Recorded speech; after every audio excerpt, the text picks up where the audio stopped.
నమస్తే అండి, welcome to my YouTube channel latest studio. So friends, నేను ఈరోజు దేవరం మూవీ అయితే చూసాను. సో ఈ దేవరం మూవీ గురించిన రివ్యూ అయితే ఈ వీడియోలో నేను రివీల్ చేస్తాను ఏ విధంగా ఉందనేది. సో ఫ్రెండ్స్, మీరు అడగొచ్చు నాకేం అర్హత ఉందనేది. సో మీరు అంటే నేను రివ్యూ చేయడానికి మూవీ అనేది. సో ఫ్రెండ్స్, నేను ఒక 2 years అనేది ఈ ఫిలిం ఇండస్ట్రీలో యాక్టింగ్ అయితే నేర్చుకున్నానండి. పూణేలో ఒక యాక్టింగ్ స్టూడియో అండి. సో దాంట్లో నేను యాక్టింగ్ అయితే నేర్చుకున్నాను. సో దాని తర్వాత కొన్ని వీడియోస్ కూడా నేను సొంతంగా యూట్యూబ్లో చేశాను. బట్ తర్వాత వదిలేసి నేను ప్రైవేట్గా జాబ్ అయితే చేసుకుంటాను ఇష్టం లేక.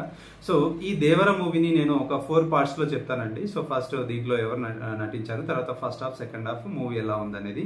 సో ఫ్రెండ్స్, ఇందులో మెయిన్ నటులు చూసుకుంటే ఎన్టీఆర్ గారు, తర్వాత జాన్వీ కపూర్, తర్వాత మన ప్రకాష్ రాజ్ గారు, తర్వాత సైఫ్ అలీ ఖాన్ హిందీ నటుడు. సో వీళ్ళు నలుగురు అయితే మెయిన్ క్యారెక్టర్స్ ఉంటారు. తర్వాత మురళి గారు కూడా ఉంటారు. తర్వాత ఇంకా మన జబర్దస్త్ సీను గారు కూడా ఉంటారు అనమాట.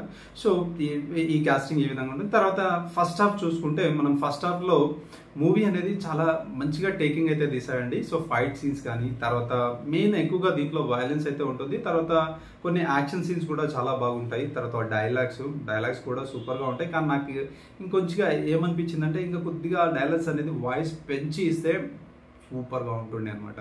తర్వాత అనిరుద్ధ్ దీనికి మ్యూజిక్ అయితే కొట్టాడండి. సో అనిరుద్ధ్ మ్యూజిక్ అనేది కమల్ హాసన్ గారు ఒక మూవీ చేశారు కదండి, దాని పేరు రావట్లేదు. సో ఆయనకి ఏ విధంగా బ్యాక్గ్రౌండ్ మ్యూజిక్ కొట్టారో కొన్నిసార్లు మూవీలో సేమ్ అదే బ్యాక్గ్రౌండ్ మ్యూజిక్ అయితే అనిపిస్తూ ఉంటుంది. అంటే మీరు ఎక్కడో విన్నట్టు. కానీ ఇందులో కూడా కొద్దిగా బ్యాక్గ్రౌండ్ మ్యూజిక్ అనేది బాగానే ఉంటుంది, మరీ బ్యాడ్ అయితే లేదు.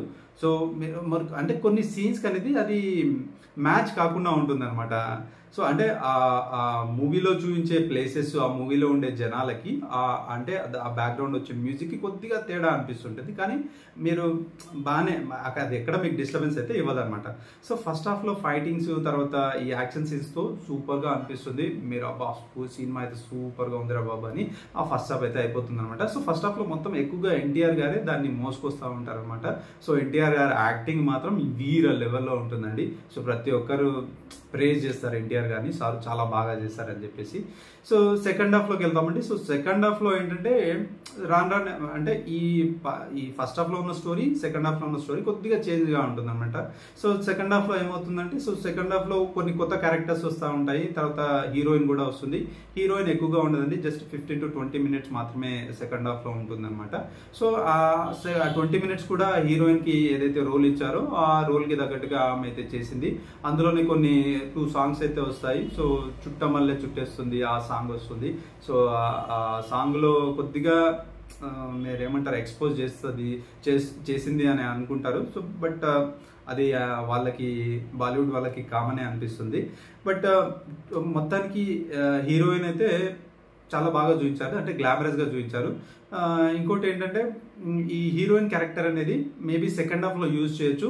సో అంటే సెకండ్ పార్ట్లో యూజ్ చేయొచ్చు. సో ఇక్కడ ఓన్లీ 15 to 20 minutes మాత్రమే. సో ఎన్టీఆర్ గారికి హీరోయిన్కి మధ్య ఉంటుంది. సో మిగతాది మళ్ళీ ఎన్టీఆర్ గారే ఎంటర్ అవుతారు. కానీ ఇక్కడ ఏంటంటే కొద్దిగా సీన్స్ అనేది ల్యాగ్ చేశాడు. ఎందుకు ల్యాగ్ చేశాడంటే, నాకు అనిపించింది ఏంటంటే part 2 ఉంది కాబట్టి స్టోరీని దీంట్లోనే చూపించకుండా, సో part 2లో ఆయన స్టోరీ ఇంకా నేరేట్ చేసే విధంగా ఈయన ఈ part 2ని తీసిండని నాకు అనిపించింది. ఎందుకంటే ఈ స్టోరీ అనేది 3 hours కంప్లీట్ చేయొచ్చేమో, బట్ ఈయన part 2లో ఇంకా ఏదో చూపించాలని అనుకుంటున్నాడు కాబట్టి ఈ సెకండ్ హాఫ్ ఏంటంటే మనకి ల్యాగ్ అనిపిస్తుందండి. నాకు అనిపిస్తుంది, మీకు కూడా అనిపిస్తుంది, మీరు వెళ్ళి చూడండి. సెకండ్ హాఫ్లో కొద్దిగా కొన్ని విషయాలు ఏంటంటే, కొన్ని సీన్స్ ఏంటంటే తలా తొక్క లేకుండా ఉంటాయండి. సో ఏంటంటే సైఫ్ అలీ ఖాన్ గారు లాస్ట్కి, అంటే part 2 ఉంది కాబట్టి సైఫ్ అలీ ఖాన్ గారు లాస్ట్ ఫైట్లో వెళ్ళారు కాబట్టి ఆయన బదులు ఇంకో అతను పంపించాలి కాబట్టి ఆయన చేతి ఇరగొట్టుకున్నట్టు ఏదో సీన్ పెడతారండి. సో ఆ సీన్లో అసలు ఎవరు ఇరగొట్టారు, ఏం జరిగింది అనేది ఏమీ పెట్టారు అనమాట. సో అదొకటి అట్లా. దానిలాగానే ఇంకొకటి డ్యూయల్ రోల్ ఉంటాయి కాబట్టి ఇంకొక రోల్ అనేది ఏ విధంగా మాయమైపోయింది అంటే, ఇద్దరు ఎన్టీఆర్స్ గారు ఉంటారు కాబట్టి సో ఇంకో రోల్ ఏ విధంగా మాయమైపోయింది, దాన్ని కూడా లాజిక్ లేకుండా ఎండ్ చేసేస్తాడు. సో అది కూడా నాకు కొద్దిగా ఎందుకు ఇలా చేశాడు అనేది అనిపించిందండి. సో అంటే మూవీ అన్నాక ప్రతిదీ కరెక్ట్గా రావాలని లేదు, బట్ ఇలాంటి సీన్స్ కూడా ఉన్నాయి. ఆయన సీనియర్ డైరెక్టర్ కాబట్టి ఇలాంటి సీన్స్ కొద్దిగా ఉండకుండా ఉంటే బాగుంటుండే. బట్ సెకండ్ హాఫ్ ఒకటి లాగా అనిపించిందండి. సో ఫైట్ సీన్స్ ఫస్ట్ హాఫ్లో ఉన్నట్టు సెకండ్ హాఫ్లో ఉండవు. సో గ్యారంటీ చెప్తున్నాను, ఫైట్ సీన్స్ కానీ లేకపోతే ఆ ఎలివేషన్ సీన్స్ కానీ ఏవైతే ఫస్ట్ హాఫ్లో ఉన్నాయో సెకండ్ హాఫ్లో అయితే ఉండవండి. సో బట్ ఎన్టీఆర్ గారు మాత్రం ఆయన నటన సూపర్గా ఉంటుంది. ప్రకాష్ రాజ్ గారు ప్రకాష్ రాజ్ గారు కూడా చాలా సూపర్గా చేశారు. తర్వాత మురళి గారు, తర్వాత సైఫ్ అలీ ఖాన్ గారు కూడా చాలా మంచిగా, అంటే సైఫ్ అలీ ఖాన్ గారు ఏంటంటే హిందీ కాబట్టి ఆయనకి ఎక్కువగా డైలాగ్స్ లేకుండా ఉన్నాయండి. సో బట్ ఎన్టీఆర్ గారు ఉన్న డైలాగ్స్ కానీ యాక్టింగ్ కానీ ఇరగదీశారు. డాన్స్ కూడా సూపర్గా ఉంటుందండి. సో మొత్తం మీద నాకు మూవీ అయితే ఓకే, పర్లేదని అనిపించిందండి. ఒకసారి అయితే చూడొచ్చు. బట్ ఈ పార్ట్ 2లో మరి ఈ స్టోరీని ఏ విధంగా ఎండ్ చేస్తారనేది చూడాలి. సో మొత్తంగా రేటింగ్ చూసుకుంటే 5 రేటింగ్కి నేను 4 రేటింగ్ అయితే ఇస్తాను. ఎందుకంటే ఒకసారి ఖచ్చితంగా చూడాలి. ఫస్ట్ హాఫ్ కోసమైనా మీరు మూవీకి అయితే వెళ్ళాలండి. సో ఫస్ట్ హాఫ్ చూసి మీరు వెనక్కి తిరిగి రావచ్చు, అంత బాగుంటుంది ఫస్ట్ హాఫ్. అంటే ఆ యాక్షన్ సీన్స్ అనేది సూపర్గా ఉంటాయి అనమాట. సో ఫ్రెండ్స్, ఇది నేను ఇవ్వాలనుకున్న రివ్యూ. సో మీకు నచ్చితే తప్పకుండా లైక్ అయితే చేయండి, నచ్చకపోతే కమెంట్ చేసి నన్ను తిట్టాలనుకుంటే తిట్టుకోండి, నో ప్రాబ్లం.